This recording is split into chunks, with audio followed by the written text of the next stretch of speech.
voulais vous le représenter pour que vraiment on ait le projet du départ à la fin.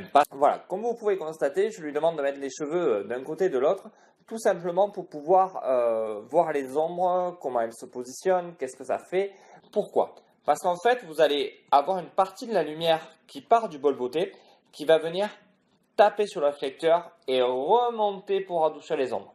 Mais l'intérêt, c'est vraiment d'abord de positionner vos sources de lumière.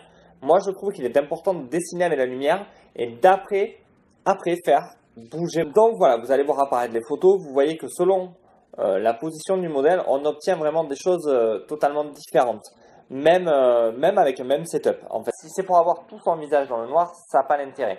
Donc la petite Octobox me permet de ramener un petit peu de lumière pour pouvoir mettre de la lumière sur le mur pour pouvoir détacher le modèle. Comme elle a les cheveux quand même relativement sombres et noirs vous voyez ce petit halo de lumière derrière, vraiment ça détache le modèle.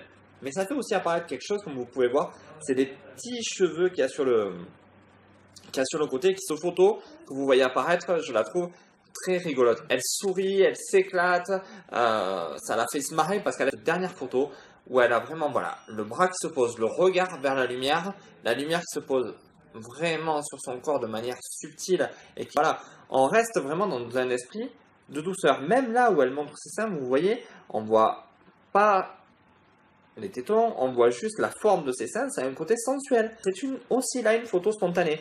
Elle est rigolote, elle a un vrai sourire, elle a une véritable expression.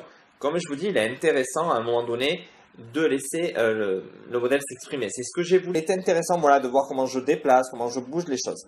Là, vous avez vu apparaître les deux setups avec lesquels nous allons travailler. Je les connais déjà, donc voilà. Je mets ma source en place et j'essaye de trouver la même position et qu'elle ait la même impact sur le modèle. Voilà. Donc sur cette photo maintenant, vous voyez, je l'ai encore fait se tourner, j'ai déplacé la source, je l'ai baissé un petit peu pour qu'elle se pose beaucoup plus sur l'épaule. Et voilà, je commence une photo qui est décalée, qui est à côté du truc et qui est pas du tout dans un truc sympa. Vous voyez, je vais même lui replacer la main. Visage, on a sur ces pectoraux qui sont le plus proches de nous, des ombres, on voit vraiment que c'est très très bien dessiné.